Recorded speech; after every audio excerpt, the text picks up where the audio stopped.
Welcome to E6 TV. పెద్ద భూభాగం, తక్కువ జనాభా, విలువైన ఖనిజ సంపద, ఇలాంటి ప్రాంతం ఎలా ఉండాలి?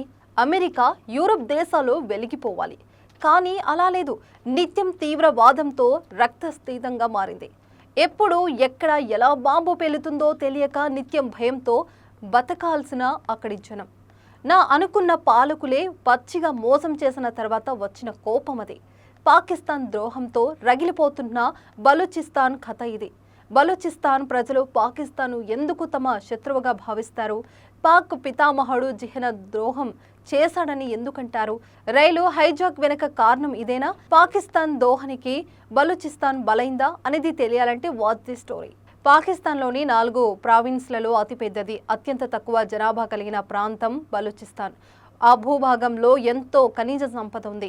అక్కడి ప్రజలు చాలా రిచ్గా బతికే అవకాశం ఉంది. కానీ కొందరి స్వార్థం వల్ల అక్కడ ఎలాంటి అభివృద్ధి లేదు, శాంతి అంతకంటే లేదు. నిజానికి ఈ పదాలు అక్కడి ప్రజలు చాలా అరుదుగా చూసేవి. ఇదే పరిస్థితి మార్చి 11న బలూచిస్తాన్ లిబరేషన్ ఆర్మీ BLA ఉగ్రవాదులు ఒక రైలును హైజాక్ చేయడానికి కారణమైంది.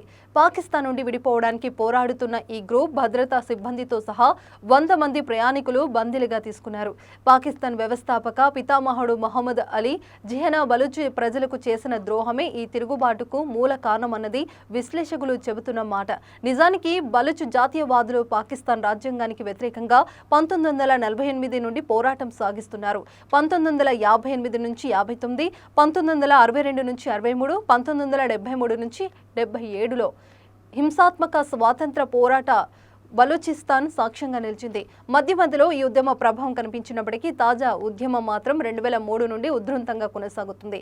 ఈ క్రమంలోనే మార్చి 11న BLA ఉగ్రవాదులు క్వెట్టా, పెషావర్, జాఫర్ ఎక్స్ప్రెస్ను పట్టాలు తప్పించింది. వందలాది మంది ప్రయాణికులను బందీలుగా చేసుకున్నారు. ప్రస్తుతం ప్రయాణికులంతా బలూచిస్తాన్ లిబరేషన్ ఆర్మీ గన్ పాయింట్లో వణికిపోతున్నారు. అయితే ఇలాంటి పరిస్థితులకు ఇంతటి పోరాటానికి కారణం పాకిస్తాన్ పాలకుల స్వార్థపూరిత నిరంకుశ వైఖరి కారణమని బలూచిస్తాన్ ప్రజలు చెబుతున్నారు. బలూచిస్తాన్ ప్రాంతం శూక్యమైనదని, కానీ ఖనిజ సంపదను కూడిన ప్రావిన్స్. అక్కడి ప్రజలు చారిత్రాత్మకంగా పాకిస్తాన్లోని పంజాబ్ ఆధిపత్య రాజకీయాలతో విస్మరిస్తున్నారనే భావనలు ఉన్నారు. నిజానికి బలూచ్ ప్రజలు ఆర్థికంగా అణిచివేయబడిన జనంగా బతుకుతున్నారు. వాళ్ళ భూమిలోని ఖనిజ సంపదను పాకిస్తాన్ ప్రభుత్వానికి నిధులు సమకూర్చుకోవడానికి దోచుకుంటున్నారని ఎప్పటి నుండో ఆందోళనలు ఉన్నాయి. బలూచ్ ప్రజల ఆగ్రహానికి గురైన సందర్భాల్లో ఒకటి పాకిస్తాన్ చైనా సహాయంతో అభివృద్ధి చేస్తున్న గ్వాదర్ ఓడరేవు. అందుకే గతంలో బలూచ్ మిలిటెంట్ గ్రూపులు ఓడరేవు పన్నులో ఉన్న చైనా ఇంజనీర్లపై దాడి కూడా చేశాయి. ఈ గ్వాదర్ ఓడరేవు చైనా పాకిస్తాన్ ఆర్థిక కారిడార్లో భాగంగా ఉంది. అయితే ఇంతగా వీళ్ళు పోరాడుతున్నప్పటికీ బలూచ్ జాతీయవాద ఉద్యమ నాయకత్వం చాలా విచ్ఛిన్నంగా ఉందనే అభిప్రాయాలు ఉన్నాయి. ఫలితంగా బలూచ్ జాతీయవాద ఉద్యమం దాని లక్షణాలలో, దాని వ్యూహాలలో ఏకీకృతం కాలేదని విశ్లేషకులు అన్నారు. అయితే 2004లో ప్రారంభమైన తాజా సాయుధ తిరుగుబాటు తర్వాత 2006లో పాకిస్తాన్ దళాలు బలూచ్ గిరిజన పవర్ఫుల్ నాయకుడు అక్బర్ ఖాన్ బుగ్దీని హత్య చేశారు. ఈ ఘటన తర్వాత బలూచ్ ఉద్యమం మరింత ఊపందుకుంది. బలూచిస్తాన్లోని సహజ వాయువు ఆదాయాలు ఎక్కువ, స్వయం ప్రతిపత్త, వనరుల నియంత్రణ, న్యాయమైన వాటా కావాలని బుగ్దీ పాకిస్తాన్ని డిమాండ్ చేశాడు. అయితే దీనికి ముందుకు కూడా 1970లలో బలూచ్ మిలిటెన్సీ చర్యలు అత్యంత రక్త ప్రాంతాన్ని సృష్టించిన సంఘటనలు కూడా లేకపోలేదు. ఎక్కువ కాలం సాగిస్తున్న పోరాటాలు అది కూడా ఒకటి. నిజానికి 1971లో పాకిస్తాన్ నుండి బంగ్లాదేశ్కు స్వాతంత్రం వచ్చిన తర్వాత బలూచిస్తాన్లోని నేషనల్ అవామీ పార్టీ నాయకుల నుండి ఎక్కువ స్వయం ప్రతిపత్తి కోసం డిమాండ్లు పెరిగాయి. అయితే నాటి ప్రధానమంత్రి జుల్ఫికర్ అలీ భుట్టో ఈ డిమాండ్లను తోసిపుచ్చడంలో నిరసనలు పెరిగాయి. 1973లో భుట్టో అక్బర్ ఖాన్ బుగ్దీ నేతృత్వంలోని బలూచిస్తాన్ ప్రావిన్స్లో ప్రభుత్వాన్ని రద్దు చేసి ఇరాక్ రాయబార కార్యాలయంలో బలూచిస్తాన్ తిరుగుబాటుల దారుల కోసం ఉద్దేశించిన ఆయుధాల నిల్వ దొరికిందనే కుట్రతో పెద్ద ఎత్తున సైనిక చర్యను ప్రకటించారు. దీని ఫలంగా 1977 వరకు 4 సంవత్సరాలు పూర్తి స్థాయి సాయుధ తిరుగుబాటు కొనసాగింది. దీనిని 4వ బలూచిస్తాన్ వివాదంగా పిలుస్తారు. నివేదికల ప్రకారం మర్రి, మెంగల్, బుగ్దీ అనే గిరిజన నాయకుల నాయకత్వంలో దాదాపు 55,000 మంది బలూచ్ గిరిజనులు, 80,000 మంది పాకిస్తాన్ సైనిక సిబ్బందిపై పోరాటం సాగించారు. ఇది ప్రపంచ చరిత్రలో చాలా సంచలన పోరాటం కూడా. అయితే పాకిస్తాన్ వైమానిక దళం బలూచిస్తాన్ గ్రామాలపై బాంబు దాడి చేసి వేలాది మంది బలూచ్ పౌరులను చంపింది. ఈ వివాదం ఎంతగా పెరిగిందంటే బలూచ్ జాతీయవాదం తన సొంత బలూచ్ ప్రాంతంలోకి వ్యాపిస్తుందని భయపడి ఇరాన్ కూడా పాకిస్తాన్కు సైనిక సహాయం అందించింది. ప్రారంభించింది. దీనితో 1977లో జనరల్ జియా ఉల్ ఖాన్ సైనిక తిరుగుబాటులో భుట్టోను తొలగించారు. గిరిజనులకు క్షమాభిక్ష మంజూరు అయ్యింది. ఇక బలూచిస్తాన్ నుండి సైన్యానికి ఉపసంహరించుకున్న తర్వాత సాయుధ పోరాటం ముగిసింది. అయితే దీని తర్వాత మరో 2 బలూచిస్తాన్ సంఘర్షణలు జరిగాయి. ఇంతకీ బలూచిస్తాన్ పాకిస్తాన్ ఎలా మోసం చేసింది?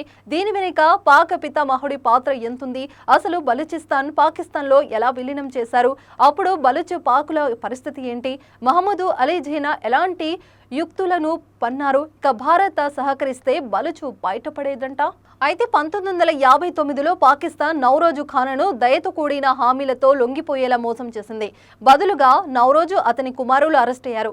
అతని 5గురు బంధువులను ఉరితీశారు. పాకిస్తాన్ చేసిన ఈ ద్రోహం బలూచ్లో ఆగ్రహాన్ని మరింత తీవ్రతరం చేసింది. ఇక బలూచ్ స్వాతంత్ర ఉద్యమాన్ని మరింత బలంగా మార్చింది. నిజానికి బలూచ్ ఎప్పుడూ 1 యూనిట్ సూత్రాన్ని అంగీకరించలేదు. 5 సంవత్సరాల పాటు అల్లకల్లోలంగా ఉన్న ఈ ప్రావిన్స్ 1963లో 3వ బలూచిస్తాన్ సంఘర్షణను ఎదుర్కొంది. షేర్ మహమ్మద్ బిజ్రానీ మరి నేతృత్వంలో జరిగిన ఈ తిరుగుబాటు లక్ష్యం పాకిస్తాన్ బలూచిస్తాన్లోని గ్యాస్ నిల్వల నుండి వచ్చే ఆదాయాన్ని పంచుకోవాలని, అలాగే 1 యూనిట్ పథకాన్ని రద్దు చేయాలని, బలూచ్ తిరుగుబాటుదారులను విడుదల చేయాలని బలవంతం చేశారు. అయినా బలూచిస్తాన్ ప్రజలకు ఎలాంటి శాంతి లేదు, ఏ ప్రయోజనం దక్కలేదు. అయితే 1947లో పాకిస్తాన్ భారతదేశం నుండి విడిపోయినప్పుడు బలూచిస్తాన్ తిరుగుబాటుకు మూలం ప్రారంభమైంది. బలూచిస్తాన్ ప్రాంతం 4 రాచరిక రాష్ట్రాలుగా ఉనికిలో ఉంది.